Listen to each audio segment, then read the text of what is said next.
అందరికీ నమస్కారం. నేను మీ గంటి ఉష. నా మిత్రులకి, శ్రేయోభిలాషులకి, సబ్స్క్రైబర్స్కి మంచి మంచి కామెంట్స్ తోటి నన్ను ప్రోత్సహిస్తున్న అందరికీ కూడా నా శుభాభినందనలు. ఈ మధ్యన అనుష్క శంకర్ గారు కేరళలోని ఒక దేవాలయానికి ఒక యంత్రపు టేనుగుని ఇనుముది సమర్పించారట కానుకగా. అది సమర్పిస్తున్నప్పుడు ఆవిడ ఇంకో మాట కూడా అన్నారట. సహజంగా ఏనుగులని అడవుల్లో స్వేచ్ఛగా జీవించనివ్వకుండా వాటిని తీసుకొచ్చి ఇలాగా ఈ కోవెలలలో నిర్బంధించడం అనేటటువంటిది చాలా వాటి పట్ల చేస్తున్నటువంటి ఒక నేరం కింద, అది భావ్యం కాదని, వాటి సంతతి నుంచి వాటిని దూరం చేశామని ఆమె తన వ్యధని వెళ్ళబోసుకున్నారు. అందుకని ఆవిడ యంత్రపు టేనుగుని సమర్పించాను అని చెప్పుకున్నారు. దానిని దేవాలయాల వాళ్ళు కూడా చాలా ఇదిగా తీసేసుకున్నారు. ఏది తీసుకోవాలి, ఏది తీసుకోకూడదని చెప్పవలసిన చెప్పవలసిన వాళ్ళే. సనాతన ధర్మానికి, సంప్రదాయానికి ఆయువు పట్లే మన దేవాలయాలు కదా. మరి వాళ్ళే అలా తీసుకున్నారని అంటే ఏమని చెప్తాం? ఇంతకీ సరే, ఆవిడ ఇచ్చారు, వీళ్ళు పుచ్చుకున్నారు, అది బాగానే ఉంది. అది పెద్దవాళ్ళు ఏది చేసినా కూడా ఒక హైలైటెడ్ ప్రోగ్రామ్ కింద, ఈవెంట్ కింద అవుతుంది, ఒక టాపిక్ అవుతుంది అది. ఎనీవే, అసలు ఇంతకీ దేవాలయాలలో ఏనుగులు ఎందుకు ఉన్నాయి, ఎందుకు ఆ సంప్రదాయం ఏమిటి అని అనుకుంటున్నారా? చెప్తాం. అసలు పూర్వకాలంలో దేవాలయాలు అంటే పెద్ద పెద్ద కట్టడాలు నిర్మించే కార్యం ఎవరు చేపట్టేవారు? రాజులు చేపట్టేవారు. అయితే ఇప్పుడు ప్రభుత్వాలు అనుకోండి, అప్పుడు రాజులు. ఈ రాజులు ఏం చేసేవారు? కట్టడానికి పెద్ద పెద్ద వస్తువులు దూరం నుంచి తీసుకురావాలి, అంటే కలపని తీసుకురావాలి, అలాగే శిలలని తీసుకురావాలి, రాళ్ళని కూడా. ఈ తీసుకురావాల్సి వచ్చినప్పుడు ట్రాన్స్పోర్టేషను ఇప్పుడున్నంత వెసులుబాటులో లేదు కాబట్టి అప్పుడు ఏనుగుల్ని ఉపయోగించేవారు. అవి ఎంతో బరువైన వాటిని కూడా చాలా సునాయాసంగా తీసుకొచ్చి పెట్టేసేవి. ఇంకో విషయం ఏంటంటే, దేవాలయంలోని శిఖరం మీదకి ఈ శిలలని చేర్చడానికి, రాళ్ళని చేర్చడానికి కూడా క్రేన్స్ ఇప్పుడున్నాయి, అప్పుడు లేవు. కాబట్టి ఏనుగు ద్వారానే ఆ పనులు చేయించేవారు. మరి ఇంత సేవ చేయించుకున్న ఆ ఏనుగుని ఆ దేవాలయాల వాళ్ళు పోషించేవారు. అందుకోసం వాటిని అక్కడ పెట్టేవారు.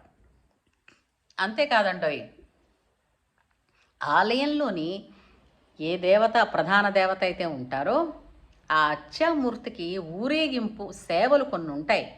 ఆ సేవలలో ఈ గజసేవ కూడా ఒకటి ఉంటుంది. అంటే ఏనుగు మీద కూర్చోపెట్టి ఊరేగించడం కూడా ఒక సేవలో భాగం. అది చాలా విశేషమైనది, దానికి చాలా ఫలితం కూడా ఉంటుంది. అందుకని అలాగే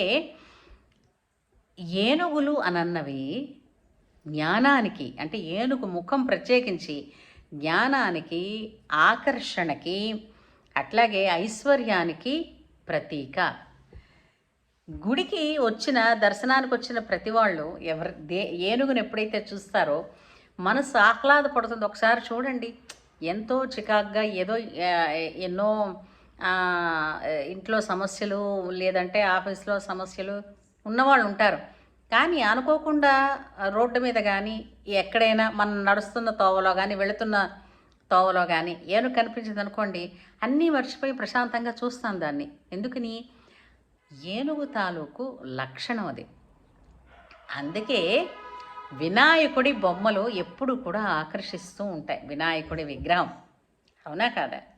అది చాలా సుప్రసన్నంగా ఉంటుంది, పిల్లలను సైతం ఆకర్షించేటట్టు ఉంటుంది. అది ఆ ఆకర్షణ ద్వారానే మనం అతనికి నమస్కారం చేయగలని, ఆహా మనకి గణపతి మనని వరాలతో అనుగ్రహించేస్తాడు.